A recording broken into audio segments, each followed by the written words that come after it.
آج میں یقیناً ان آل سنسیریٹی جاننا چاہوں گا کہ ہماری قوم کی جو نوجوان نسل ہے ان کو کیا چیلنجز کا سامنا کرنا پڑ رہا ہے تعلیم کے میدان میں، سپورٹس کے میدان میں، جابس کے حصول کے لیے آپ کی پریفرڈ آپ کی جو اپرچونٹیز وہ کون سی ہیں، بینکنگ کے شعبے میں، ہینڈی کرافٹ کے شعبے میں، انڈسٹریل پروڈکشن کے شعبے میں، آئی ٹی کے شعبے میں، واٹ آر دی چیلنجز اور کس لیول کی اور کوالٹی کی تعلیم ہمیں درکار ہے کہ ہم اپنے مسائل کو حل کریں. سب سے امپورٹنٹ جو بات میں یہاں پر یہ میرا جو ہے اوپننگ جو میرے کامنٹس ہیں اس میں یہ کہنا چاہتا ہوں اور وہ یہ ہے کہ آپ ماشاء اللہ قوم کے عظیم بیٹے اور بیٹیاں ہیں اور یقین کریں کہ میں بات دل سے کہہ رہا ہوں. مجھے کوئی آپ کو یہاں پر بھیجا طور پر خوش نہیں کرنا but I believe in this from the core of my heart. تو آپ نے آئی ٹی میں اپنے لوہا منوایا، ٹیکنیکل جو سکلز ہیں اس میں لوہا منوایا، ووکیشنل جو سکلز ہیں اس میں لوہا منوایا، لیکن فار ون ریزن اور دی ادر آئی ٹی کی فیلڈ میں جہاں پر پاکستان کے اندر بے پناہ ٹیلنٹ موجود ہے وداؤٹ پروموٹنگ مائی اون ہمبل کنٹریبیوشن عرفہ کریم ٹاور میں پاکستان کی پہلی آئی ٹی یونیورسٹی 2012 میں مارز وجود میں آئی اور یہ وہ شعبہ ہے جہاں پر ہماری یوتھ ماشاء اللہ بہت ٹیلنٹڈ ہے، بڑا آپ میں جذبہ ہے، مگر اس میں بھی again because of policy failures, lack of proper support incentives یا جو بھی کہہ لیں آپ، اس میں آج دیکھیں کہ ہماری جو آئی ٹی کی ایکسپورٹس ہیں وہ تقریباً $2.5 بلین کی، شاید لگ بھگ $2.5 بلین، شاید 3 ہوگی. مگر یہ باتیں کر کے میں یہ کہنا چاہتا ہوں کہ اللہ تعالیٰ کے فضل و کرم سے میں اس میں بلیو کرتا ہوں اور آپ بھی کرتے ہیں کہ it's never too late. wherever there is a will there is a way. تو میں سمجھتا ہوں کہ یہ وہ میدان ہے جس میں ہمیں اپنی نوجوان نسل کو جتنا بھی ہم ان کے اوپر خرچہ کریں، and this is not expenditure, this is investment on our youth. یہ انویسٹمنٹ ہے کیونکہ اس کے ڈویڈنڈس الحمدللہ بے پناہ ہوں گے. تو میں سمجھتا ہوں کہ آئی ٹی اور I T lead export growth اور اس میں آپ میسیولی کنٹریبیوٹ کر سکتے ہیں اور یہ وہ ایریا ہے جس میں میں چاہتا ہوں کہ میں آج آپ سے میں سنوں، غور سے اپنا کان لگاؤں اور آپ کی باتوں کو غور سے سنوں، نوٹ کروں، تاکہ آئندہ جب بھی 8 فروری کو الیکشنز ہیں، اس کے بعد کس کو اللہ تعالیٰ نے موقع دینا ہے وہ تو اللہ تعالیٰ کو پتہ ہے، لیکن 8 فروری کو اگر اس الیکشن کے نتیجے میں جو بھی گورنمنٹ آتی ہے تو اس کی جو پرائورٹی کیا ہوگی؟ پرائورٹی ہوگی امپاورمنٹ آف آر یوتھ، نوجوان نسل کو، ان کو اعلیٰ تعلیم سے ہمکنار کرانا اور ایک بڑی well thought out education policy. اس کے بعد جو سب سے بڑا چیلنج ہے that they are able to get a job اور وہ وقار کے ساتھ، عزت کے ساتھ وہ اپنی زندگی سنوار سکیں، اپنے ماں باپ کا سہارا بن سکیں اور ان کا بوجھ اٹھا سکیں، ایک عزت کی ان کو نوکری ملے اور وقار کے ساتھ پاکستان کے اندر اور پاکستان کے باہر ان کو یہ اپرچونٹیز مہیا ہوں تھرو دیئر سکلز. اسی طریقے سے آپ کھیل کے میدان کو لے لیں. اب بڑے بڑے ہمارے نوجوان بچے اور بچیاں اب تو ماشاءاللہ بلہ بھی بہت گھما رہی ہیں اور بال بھی بہت اچھی کرتی ہیں ہماری بیٹیاں، they are playing very well, matches بھی جیت رہی ہیں. اس طرح یہ ہاکی کا میدان ہے ہمارا، بالکل ہم بہت پیچھے چلے گئے. اب کرکٹ میں جو ہماری اس وقت پوزیشن ہے وہ آپ جانتے ہیں، فٹ بال ہے، دوسرے ہماری جو سپورٹس ہیں، اس کے اندر بھی کم و بیش یہی صورتحال ہے کہ پراپر وہاں پر فالو اپ نہیں. ان بچوں اور بچیوں کو جو کہ بہت قابل ہیں، بڑا ٹیلنٹ ہے پنجاب، سندھ، بلوچستان، کے پی میں، اس ٹیلنٹ کو ہنٹ کرنے کے لیے کوئی میکنزم نہیں. اگر کوئی مل جاتے ہیں تو ان کو پھر کوئی پراپر ان کی ٹریننگ، ان کے اسٹائپنڈ، ان کو دوسرے طریقوں سے ان کو آسودہ کرنا، اس سے ہمارا یہ ٹیلنٹ بھی بالکل ایک گرد میں بالکل گم ہو جاتا ہے. تو میں اختصار کے ساتھ یہ کہنا چاہتا ہوں آج اس بہت شاندار مجلس میں کہ ہمیں یہ وہ ایشوز ہیں کہ کس طریقے سے ہم اپنی یوتھ کو، جس طرح میں نے شروع میں کہا کہ نہ ہمارے پاس تیل ہے نہ گیس، یوتھ ہمارا اثاثہ ہے. اسی کو اگر ہم نے ایک بہت شاندار طریقے سے ان کو ٹرین کر دیا، تعلیم دلوا دی، تو دین دیر نتھنگ ٹو وری. پھر اللہ تعالیٰ کے فضل و کرم سے معاملات بہت شاندار ہو جائیں گے، اور جو ماضی کے دکھ ہیں وہ سکھ میں بدل جائیں گے، اور ماضی کی جو ہماری جو تکالیف ہیں وہ خوشیوں میں بدل جائیں گی. شرط یہ ہے کہ we should carve out our path with proper consultative process and carve out our vision، جس کے ذریعے ہم پاکستان کو صحیح معنوں میں، ہم دن رات بات کرتے ہیں کہ قائد اعظم کا پاکستان 76 سال گزر گئے ہیں، ہم ہنوز اس منزل سے بہت دور ہیں. تو میں سمجھتا ہوں کہ ہمیں یہ چیلنج آج کا جو چیلنج ہے، اور بڑے اور چیلنج ساتھ جڑے ہوئے ہیں. میں نے جو ایز این اوپننگ ریمارکس میں نے چند باتیں آپ کی خدمت میں کہی ہیں، تو اب میں چاہوں گا کہ میں اب آپ کی باتیں سنوں، آپ سے پوچھوں آپ کے ذہن میں کیا ہے، کس طرح ہم پاکستان کی نوجوان نسل، دیکھیں یہ یوتھ بل جو ہے اس وقت یعنی ہماری جو پاپولیشن جو ہے، ڈیموگرافی 60% جو ہماری یہ پاپولیشن ہے یہ نوجوان نسل پر مشتمل ہے، اور یہ 15 سال سے لے کے 30 سال تک یہ 60% بنتا ہے. اب اس کو اگر ہم نے صحیح طور پر ان کی رہنمائی نہ کی، ان کو ہم نے وسائل مہیا نہ کیے، تو ایک بہت بڑا چیلنج بن جائے گا. اور اگر ہم نے ان کو مل کر ان کے ساتھ مشاورت سے ایسی پالیسی بنائی جس سے کہ یہ یوتھ پاکستان کے لیے ایک ہماری قسمت سنوار دے گی، تو یہ اٹس اے گریٹ اپرچونٹی. تو یہ چیلنج بھی ہے اور اپرچونٹی بھی ہے. اٹس آل کہ ہم نے اس چیلنج کو کس طرح حل کرنا ہے. تو میں چاہتا ہوں کہ اب میں آپ سے گزارش کروں، کوئی سوال ہوگا تو میں انشاءاللہ تعالیٰ کوشش کروں گا کہ بالکل اخلاص کے ساتھ اس کا جواب دوں. رام کہانی یہاں نہ سناؤں آپ کو، آپ ایک سیکنڈ میں آپ ڈسائفر کر لیں گے کہ یہ کیا گپ مار رہا ہے، یہ بات اس طرح نہیں، یہ تو بات اس طرح ہے. So it will be a very frank, sincere and honest discourse.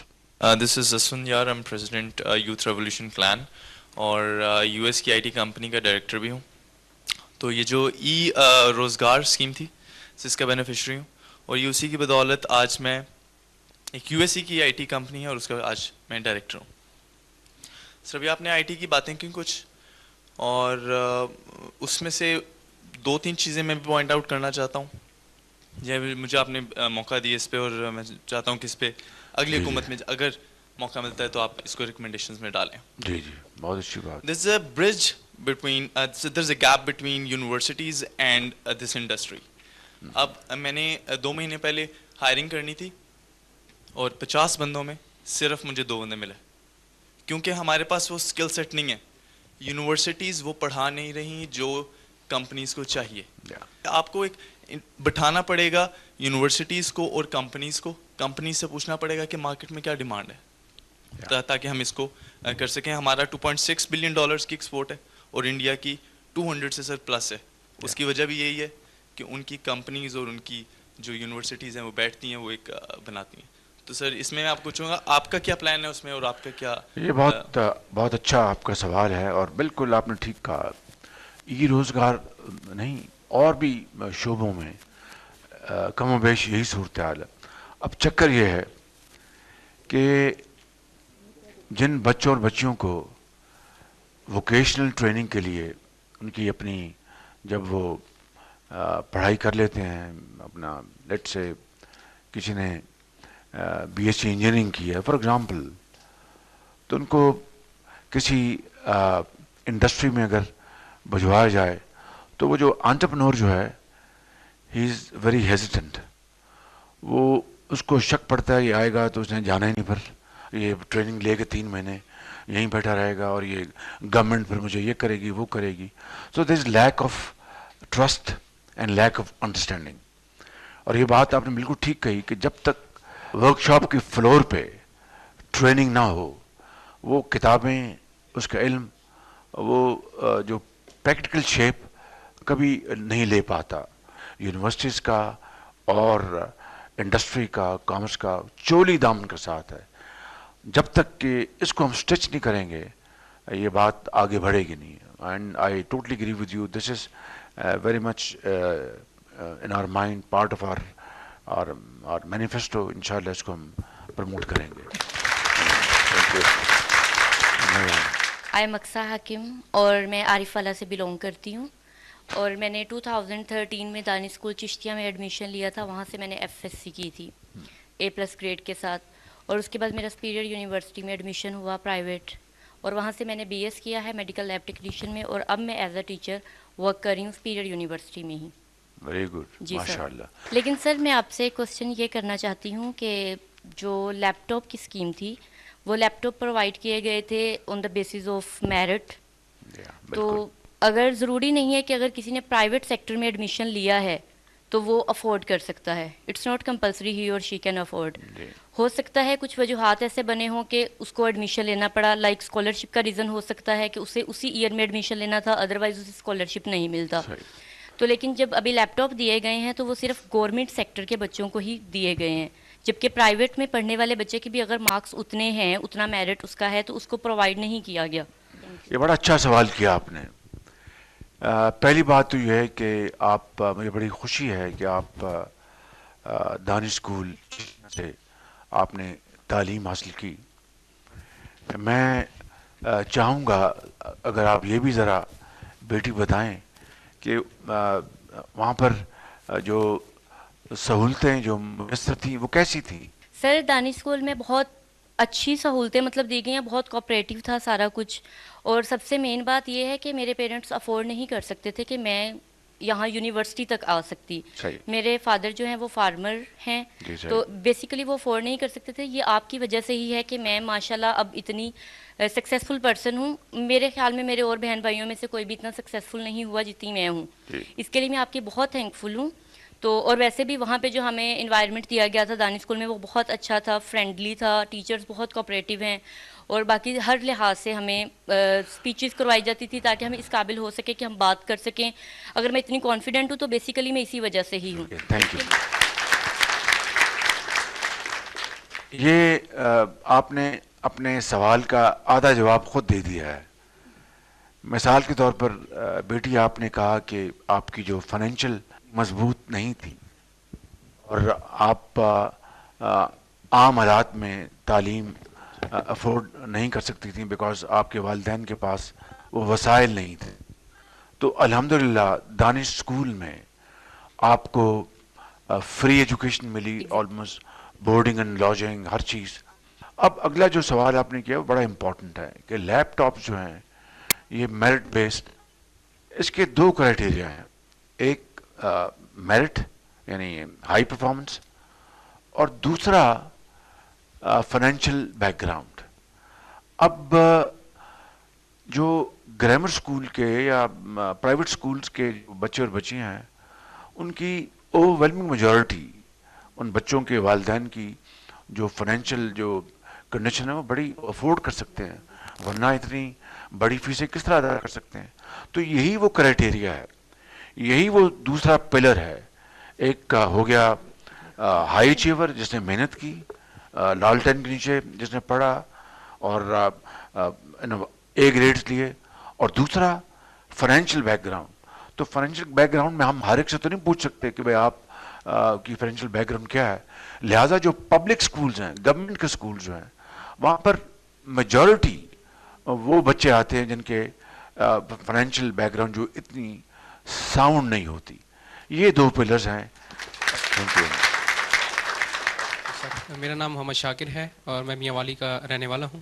میرے والد صاحب کا نام نذیر احمد ہے جو کہ ایک مزدور ہیں. سر میں آپ کا سب سے پہلے بہت شکریہ ادا کرنا چاہوں گا اور مجھے اس بات پہ فخر بھی ہے کہ میں آپ کے 2 میگا وہ پروجیکٹس ہیں جس میں سے پنجاب دان اسکول, میں نے پنجاب دان اسکول میاں والی سے, جی سر, میاں والی ہرنولی والا سر, اور دوسرا آپ کا جو پیف ہے پنجاب ایجوکیشن اینڈومنٹ فنڈ, ان کی بدولت آج میں ایک پروفیشنل انجینئر کے طور پر پاکستان میں فرائض انجام دے رہا ہوں.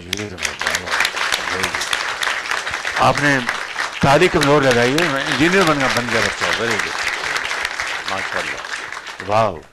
سر جیسا کہ آپ کی پہلے جو پارٹی ہے سر, اس نے ایک ٹیک انٹرپرینورشپ کے حوالے سے کافی زیادہ امپرومنٹس کی تھیں اور ٹیکنالوجی کو بوسٹ اپ ملا تھا سر. لیکن سر آج میں دیکھ رہا ہوں کہ جو ٹیکنالوجی ہے وہ day by day D moralise ہوتی جا رہی ہے سر. تو میرا آپ سے یہی سوال ہے کہ as a professional engineer what is your vision according to the advancement in the technology and the scope of engineers jobs so that engineers can contribute in the economy of Pakistan. گزارش یہ ہے کہ جو آپ نے بات کی بڑا امپورٹنٹ سوال کیا ہے. یہی میں نے اپنے ابتدائیہ میں بات کی تھی کہ مثلا یہ آپ ایک پرٹیکولر فیلڈ میں آپ پڑھ جاتے ہیں, بڑے قابل بن جاتے ہیں, تو آگے ضروری نہیں کہ آپ نے جاب کرنی ہے, کہیں جاب ملے گی کہیں جاب نہیں ملے گی.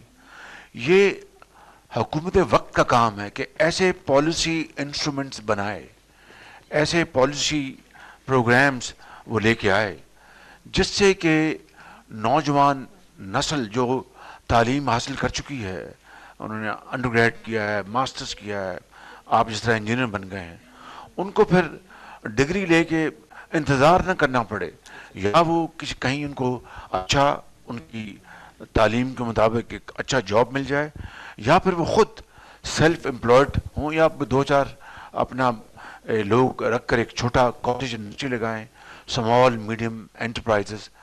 یہ ہے وہ وے فارورڈ, یہ ہے وہ ویژن جس سے کہ دنیا میں ہر جگہ ترقی اور خوشحالی کا انقلاب آیا.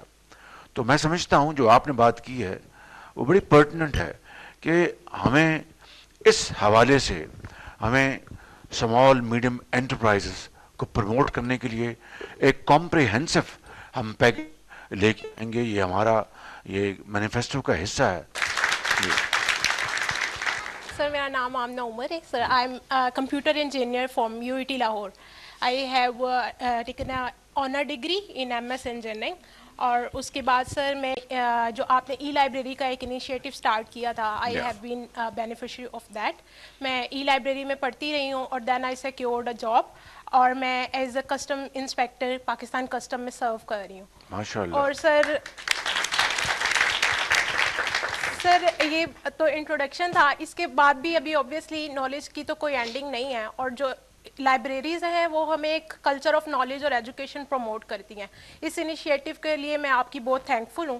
اور پھر اس کے لیے سر میں ایک اور ریکویسٹ آپ سے کرنا چاہتی ہوں کہ بینگ اے جابین ناؤ, اب ہمیں چاہیے ہوتا ہے کہ ہم جاب کے بعد بھی زیادہ ٹائم پڑھ سکیں. اگر میں آگے پرسیو کرنا چاہتی ہوں اپنی ایجوکیشن, تو ہماری جو لائبریریز کی ٹائمنگز ہیں, جو خاص طور پہ گورنمنٹ لائبریریز ہوتی ہیں, ان کی ٹائمنگز کم ہوتی ہیں. تو جو انٹرنیشنل اسٹینڈرڈز ہوتے ہیں اس میں جو ایجوکیشن ہے وہ 24/7 اویلیبل ہونی چاہیے. اور سر دوسری ریکویسٹ میری یہ ہے کہ I have been preparing for competitive exams, تو CSS کی تیاری کر رہے ہیں. اور سر CSS کی تیاری میں ایک یہ ریکویسٹ تھی کہ جو CSS ہم کرتے ہیں, if I have qualified in my first attempt, میری ریٹرن میرا پاس ہے, لیکن ایلوکیشن کے بعد مجھے سیٹ کم ہونے کی وجہ سے میری ایلوکیشن نہیں ہو سکی. کہ اگر کوئی اسٹوڈنٹ نے اتنی زیادہ محنت کی ہوئی ہے اور وہ یہاں تک پہنچا ہے, سیٹس کی کمی کی وجہ سے اگر وہ آن میرٹ ہونے کے باوجود وہاں ایڈجسٹ نہیں ہو سکا تو اس کو کسی اس سے پیرالل جاب میں ایڈجسٹ کیا جا سکے. تو اس طرح کی کوئی پالیسی ہونی چاہیے جس میں جو آن میرٹ جو ہے یوتھ کو انکلوڈ کرے. تو سر ایک یہ کہ انکلوسو پالیسیز ہونی چاہیے جس میں یوتھ کو انکلوڈ کیا جائے. If I want to be a part of civil service, تو مجھے یہ کہ میں اس پالیسی میکنگ کی امپلیمنٹیشن میں کیسے پارٹ لے سکتی ہوں, یا otherwise if you are leading a political party, تو پولیٹیکل پارٹی میں آپ نے یوتھ کے لیے کس طرح انکلوسیوٹی کو انشور کیا ہے. بڑے اچھے سوالات کیے جی انہوں نے, ویری گڈ کوسچن. پہلی بات تو یہ ہے کہ ای لائبریریز کا جال پورے پاکستان میں پھیلا دینا چاہیے.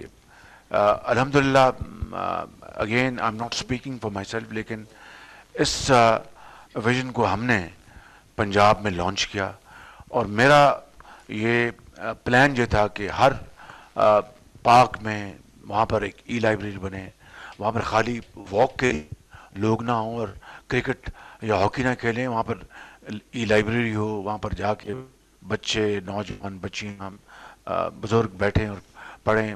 اور یہ ہم نے اسٹارٹ کیا, اینڈ آئی مسٹ ایڈمٹ اس میں ہمیں کچھ ہرڈلز آئیں, لیکن آج بھی وہ ای لائبریریز فنکشنل ہیں اور کام کریں. لیکن جس طریقے سے کو ایکسپینڈ کرنا چاہیے تھا, اس کو پورے ملک میں پھیلا دینا چاہیے تھا, وہ انفارچونیٹلی وہ نہیں ہوا.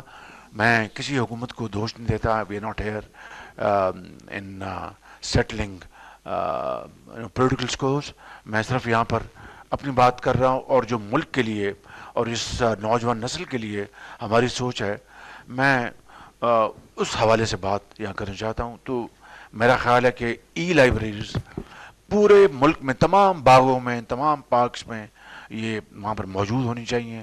اس کے بغیر کوئی پارک جو ہے وہ ڈیولپ نہیں ہونا چاہیے. تو ہمیں ان چیزوں کو ہمیں ٹھیک کرنا ہے. اور آپ نے یہ جو سیٹوں کے حوالے سے بات کی, یہ ایک آپ کی اچھی آپ کی سجیشن ہے, اس کو ضرور اگر اللہ نے موقع دیا اس کو دیکھیں گے انشاءاللہ. جی, میرا نام مانور مبارک ہے, میں بلوچستان ڈسٹرکٹ سوراب سے ہوں. بلوچستان سے آئے ہیں, آپ اس کو ویلکم کریں.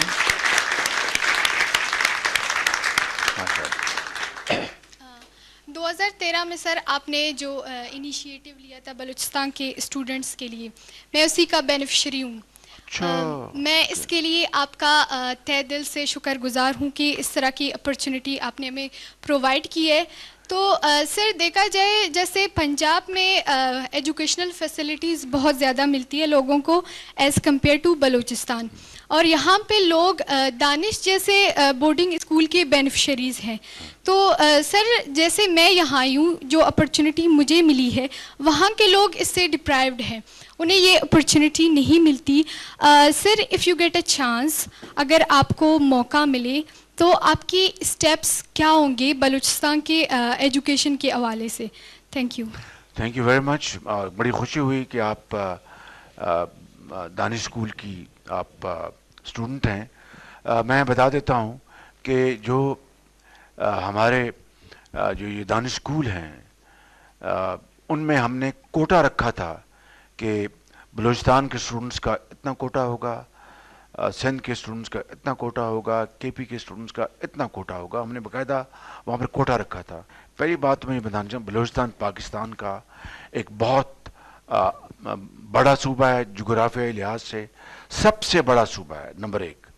نمبر 2, وہاں پر بڑے غیور, بلوچ, پٹھان اور ہمارے جو براوی اور دوسری وہاں پر ٹرائبس وہاں پر رہتے ہیں, سیٹلرز بھی ہیں. اور بلوچستان کی پاکستان کے الحاق کے حوالے سے بہت بلوچستان کی کنٹریبیوشن ہے, اور ہم اس کو ہم ہمیشہ بڑی قدر کی نظر سے دیکھتے ہیں. بلوچستان کے مسائل اور ان کو حل کرنا یہ پاکستان کی ہر گورنمنٹ کا فرض ہے. صوبے کی حکومت کے ساتھ مل کر ان کو, چاہے وہ تعلیم کے مسائل ہیں, چاہے وہ ہیلتھ کے ہیں, ادویات کے ہیں, چاہے وہ انفراسٹرکچر کے ہیں, چاہے وہ سیکیورٹی کے ہیں, ان کو مل کر حل کرنا یہ ہمارا سب کا ملی سیاسی فرض ہے. وسائل کی کمی نہیں ہے. It's the will to do, to implement and to create a wonderful environment. تو میں سمجھتا ہوں کہ ہمیں یہ جو آپ نے بات کی ہے منہج القوم، ہمیں یہ فیصلہ کرنا ہوگا کہ ہمیں اپنے پاؤں پہ کھڑا ہونا ہے تو وسائل پیدا کرنے ہوں گے، اس کے لیے محنت کرنی ہوگی اور ایک ویژن بنا کر اس کو لے کے چلیں گے اتحاد اور اتفاق کے ساتھ. اگر ڈس یونٹی ہوگی، اگر اختلاف ہوگا اور پولرائزیشن ہوگی، وہ قوم کبھی ترقی نہیں کر سکتی. That's my submission to you. انشاءاللہ میرا خیال ہے یہ انشاءاللہ ضرور ہوگا. میرا نام ارشد ندیم ہے، میرا تعلق پاکستان پنجاب سے ہے، تحصیل میاں جنواگے گاؤں 101 پندرل. تو میں نے اسپورٹس کا آغاز کیا 2012 سے. تو 2012 میں آپ نے یوتھ فیسٹیول کروایا تھا، تو وہاں سے میں نے آغاز کیا. تو میں نے گیم کا سٹارٹ کیا اپنا جیولن تھرو ایتھلیٹکس میں. تو میرے خیال میں اگر اس طرح کے یوتھ فیسٹیول اگر ہمارے پاکستان میں ہوں تو ہماری سپورٹس جو ہے وہ بہت آگے جا سکتی ہے. اگر دیکھا جائے تو میری جو اچیومنٹ ہیں 2015 میں نے وابڈا جوائن کی، تو وہاں سے میرا نیشنل کا آغاز سٹارٹ ہوا. تو 2015 سے 23 تک الحمدللہ میں نے پاکستان کا چیمپئن ہوا، اور میں نے 9th دفعہ جو ہے وہ پاکستان کا ریکارڈ بھی بریک کیا ہے. اور اس کے ساتھ ساتھ جو سب سے بڑی اچیومنٹ ہے وہ 2015 سے لے کر 23 تک میرے پاس 9th میڈلز ہیں انٹرنیشنل، جس میں میں نے 4th برونز میڈل جیتے ہیں، اور 4th جو میں نے گولڈ جیتے ہیں، جو میں نے گولڈ جیتے ہیں جو میں نے گولڈ جیتے ہیں الحمدللہ اس گیم کا میرا ریکارڈ بھی ہے. جیسے کامن ویلتھ گیمز ہے، ورلڈ اسلامی گیمز ہے، اور اس کے ساتھ ساؤتھ ایشین گیمز ہے، اور امام رضا کپ ہوا ہے، وہ بھی میرا ریکارڈ ہے. اور سب سے بڑی جو اچیومنٹ ہے، ابھی حال ہی میں 4 ماہ پہلے ورلڈ ایتھلیٹک چیمپئن شپ ہوئی تھی ہنگری بوڈاپیسٹ میں. تو یہ پاکستان کی میں نے تاریخ رقم کی ہے کہ میں نے ورلڈ میں میڈل جیتا ہے.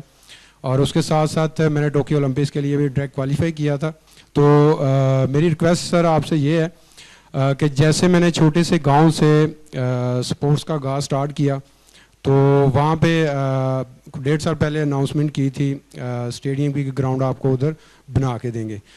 تو اس پہ ورک تو سارا ہو چکا ہے، ابھی فنڈ کی ضرورت ہے. اگر وہ فنڈ اگر دے دیں تو گراؤنڈ اور اسٹیڈیم بن جائے، تاکہ ہماری جتنی بھی یوتھ ہے، نوجوان ہیں، ان کو میں ٹریننگ بھی دے سکوں، اور خود بھی جب میں گھر جاتا ہوں تو میں خود بھی جا کے ٹریننگ وہاں پہ کر سکوں. تشریف رکھیں آپ. اسپورٹس کسی بھی سوسائٹی کے لیے ایک جزو لا ينفک ہے. ایک اگر کوئی قوم، سوسائٹی ہیلدی تبھی ہوتی ہے کہ وہاں کے نوجوان نسل، وہاں پر نوجوان بچے بچیاں وہ ہیلدی ہوں، ان کو اچھی خوراک ملے، ان کو کھیل کود کے مواقع ملیں، اور پھر وہ اپنا ٹیلنٹ جو ہے وہ اس میں نکھار آئے. میاں نواز شریف کے دور میں ہم نے یہاں پر، مجھے اچھی طرح یاد ہے کہ وہ زمینیں جہاں پر قبضہ ہوا تھا ان کو خالی کرا کے وہاں پر کرکٹ گراؤنڈ ہم نے بنائے، وہاں پر ہاکی گراؤنڈ بنائے، اور اس طرح یہاں پر پورے جال بچھایا پنجاب میں اپنا جمنیزیمز کا، تاکہ محلوں میں بچوں کے لیے علیحدہ، بچوں کے لیے علیحدہ ہم نے پلان بنایا. وہ سب جب حکومت ختم ہوئی، جس طرح میں بتا رہا ہوں اربوں روپے لگے ہوئے ادھورے ہیں، ان میں کچھ تھوڑی سی اماؤنٹس لگانی ہے، مکمل کرنا ہے. بہرحال یہ انشاءاللہ ہوگا. یہ ایک بہت بڑا المیہ ہے اس قوم کا کہ پچھلی حکومت کا کوئی منصوبہ اچھا ہے اس کو بند کر دو جی، ان کا نام چلے گا. یہ اس کے نام کی یا میرے نام کی بات نہیں ہے، پاکستان کے نام کی بات ہے، پاکستان کی عزت کی بات ہے، پاکستان کی ترقی کی بات ہے. تو اس لیے کوئی بھی حکومت ہو وہ اچھا کام کرتی ہے، اس کو بڑی خوشی سے اس کو ایکسیپٹ کرنا چاہیے، اس کو آگے بڑھانا چاہیے. تو میں یہ کہہ رہا ہوں کہ ہم جو سپورٹس میں ہم بڑے انوویٹو ہم ایک پلان لے کے آئیں گے. وہاں پر ہم اپنے بچوں کو ان کا جو ٹیلنٹ ہے اس کو ہون کرنے کے لیے، اس کو آئیڈینٹیفائی کرنے کے لیے ہم انشاءاللہ باقاعدہ ایک کاؤنسل بنائیں گے، اور اس کاؤنسل کے ذریعے پورے پنجاب میں، چاہے وہ کرکٹ ہے، چاہے وہ ہاکی ہے، چاہے وہ فٹ بال ہے، چاہے وہ بیس بال ہے، چاہے وہ بیڈمنٹن ہے، اسکواش ہے، جو بھی سوئمرز ہیں، جو بھی ہے، ویٹ لفٹرز ہیں، ایتھلیٹس ہیں، ان سب کو انشاءاللہ ہم